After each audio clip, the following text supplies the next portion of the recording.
Bismillahirrahmanirrahim. Assalamualaikum warahmatullahi wabarakatuh.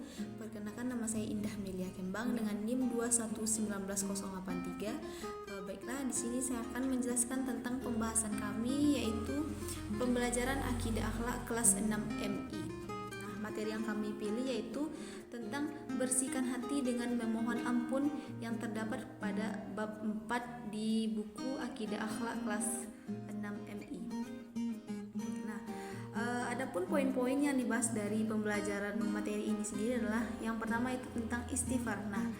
Yang pertama itu bagaimana dengan pengertian istighfar itu sendiri. Yang kedua dengan luasnya ampunan Allah Subhanahu wa taala dari sifat beristighfar. Lalu rendah hati dan pemaaf yang diambil contoh dari sifat beristighfar, dan bagaimana dengan hikmah beristighfar ini sendiri. Nah, dari keempat poin inilah nanti yang akan dibahas dalam bab 4 dari pembacaan akidah akhlak kelas 6 ini. Nah, yang pertama itu istighfar. Nah, apa istighfar itu sendiri? Istighfar itu sendiri berasal dari kata ghafaru ya'rifu, yang artinya sendiri adalah mengampuni dan memaafkan. Nah, lafaz ini sendiri juga berasal dari bahasa Arab yang artinya ma'rifah, yang artinya perlindungan dari kejelekan, dosa atau penghapusan dari dosa dan penggantiannya.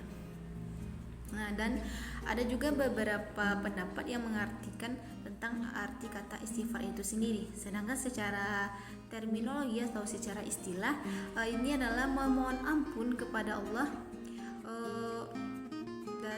dari dosa yang telah kita lakukan atau pemeliharaan dari kejahatan dan dosa.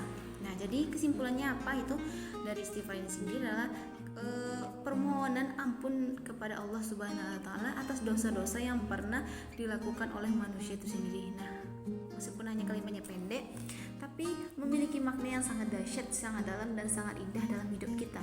Karena kalimat istighfar ini tidak hanya diucapkan di saat setiap muslim melakukan kesalahan dosa, namun juga diucapkan setiap hari, apalagi setelah sholat beristighfar lalu diucapkan. Nah, ini sebagai wujud dari sikap menyesal atas kesalahan atau dosa yang telah kita lakukan.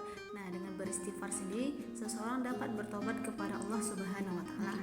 Nah, itu untuk pengertian istighfar. Nah, lalu bagaimana dengan luasnya ampunan Allah Subhanahu wa taala? Nah, manusia di sini adalah tempat atau tidak pernah luput dari yang namanya kesalahan.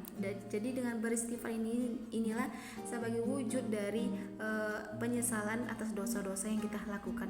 Seperti dalam Quran surat Al-Baqarah ayat 22 yang berbunyi, Innallaha tawa yuhibu bani wa yuhibu mutatahhirina. Nah, sesungguhnya Allah menyukai orang yang tobat dan menyukai orang-orang yang menyucikan diri. Nah, jadi jika seseorang berbuat salah atau dosa, nah segeralah bertobat. Nah, jangan ditunda-tunda untuk bertobat, apalagi menunggu dosanya untuk katakanlah untuk si tinggi-tinggi. Apalagi beristighfar ini tidak ada kesulitan dalam melakukannya, dan untuk juga kebiasaan memaafkan itu tidak hanya dilakukan di hari raya, tapi juga bisa dilakukan di hari-hari lain. Lalu bagaimana dengan cara memohonan ampun dan meminta maaf itu sini? Ada dua yang bisa kita lakukan, yaitu jika kesalahannya kepada Allah, hendaklah memperbanyak baca istighfar dan perbuatan tobat lainnya yang tidak hanya beristighfar, dan berjanji untuk tidak mengulanginya dan segera berbuat kebaikan, karena kebaikan akan menghapus keburukan. Lalu jika kesalahannya kepada manusia, hendaknya membaca istighfar, bertemu langsung dan meminta maaf kepada orang yang bersangkutan dan mengembalikan hak-haknya. Nah, itu untuk luasnya ampunan Allah. Jadi ampunan Allah itu sangat luas, jadi marilah sama-sama kita memohonan ampun kepada Allah. Lalu yang terakhir, hikmah beristighfar. Apa yang kita dapatkan dari hikmah beristighfar itu sendiri? Nah, pertama itu hati menjadi tenang, diampuni salah dan dosanya oleh Allah Subhanahu wa taala, diberikan kelapangan rezeki, dan selalu memiliki sikap rendah hati dan tidak sombong, dan beberapa hikmah lainnya yang kita dapatkan dari beristighfar. Nah, itulah untuk penjelasan materi yang pertama dari saya tentang beristighfar itu sendiri. Nah, terima kasih saya ucapkan. Bismillahirrahmanirrahim. Perkenalkan, nama saya Sri Inayati dengan NIM 2119085 akan melanjutkan presentasi dari rekan saya yang sebelumnya, yaitu selanjutnya tentang rendah hati dan pemaaf. Rendah hati atau tawadu itu merupakan menampakkan kerendahan hati kepada sesuatu yang diagungkan. Bahkan ada juga yang mengartikan tawadu itu sebagai tindakan berupa mengagungkan seseorang karena keutamaannya, menerima kebenaran, dan lain sebagainya.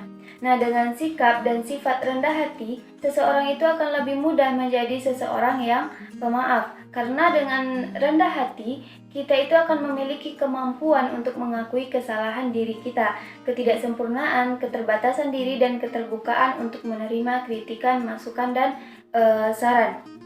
Nah, ada beberapa ciri-ciri pada seseorang yang memiliki sikap dan sifat rendah hati dan pemaaf ini. Yang pertama, mereka itu tidak suka dan tidak berambisi menjadi orang yang terkenal. Yang kedua, menjunjung tinggi kebenaran dan bersedia menerimanya atau sportif dan jujur.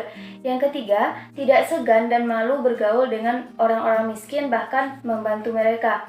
Yang keempat, ringan tangan dalam membantu orang-orang yang memerlukan bantuan. Dan terakhir, tidak merasa berat berterima kasih atas kebaikan orang lain dan tidak keberatan untuk memaafkan mereka yang telah berbuat salah. Selanjutnya tentang internalisasi nilai-nilai kehidupan. Yang pertama, itu rendah hati atau tawadu. Nah, dengan sikap tawadu tidak akan membuat derajat seseorang itu menjadi rendah, malah dia akan dihormati dan dihargai. Masyarakat itu akan senang dan mau bergaul dengan orang yang memiliki sikap tawadu. Bahkan lebih dari itu, derajat orang yang bertawadu itu di hadapan Allah semakin tinggi. Nah, selain itu, Allah memasukkan orang yang bertawadu, yang tawadu ini ke dalam kelompok hamba-hamba yang mendapatkan kasih sayang dari Allah yang Maha Penyayang, seperti yang ada dalam Quran Surat Al-Furqan ayat 63. Yang kedua, ketika kita berdoa, nah, saat kita berdoa, seseorang akan dikatakan tawadu apabila ada rasa takut dan penuh harap kepada Allah Subhanahu wa Ta'ala dalam berdoa. Jika seseorang berdoa dengan rasa takut kepada Allah, maka ia pasti tidak akan berdoa dengan sembarangan cara. Dan begitu juga ketika seseorang yang berdoa dengan penuh harap, maka ia akan selalu optimis, penuh keyakinan dan istiqomah dalam memohon. Karena ia yakin bahwa tidak ada yang bisa memenuhi semua keinginannya kecuali dengan pertolongan Allah Subhanahu wa Ta'ala. Yang ketiga, itu berbuat baik kepada orang lain dan tentunya juga kepada orang tua kita. Kepada orang tua, kita harus mampu bersikap hormat dan patuh kepada mereka. Ketika mereka memerintahkan kepada kebaikan, kita harus bisa berusaha memenuhinya. Namun, jika mereka memerintahkan kepada hal yang buruk, maka kita juga harus bisa menolaknya dengan cara yang baik dan ramah. Begitu juga kepada orang lain. Kita bisa memperlakukan orang itu secara manusiawi, tidak menyakiti mereka.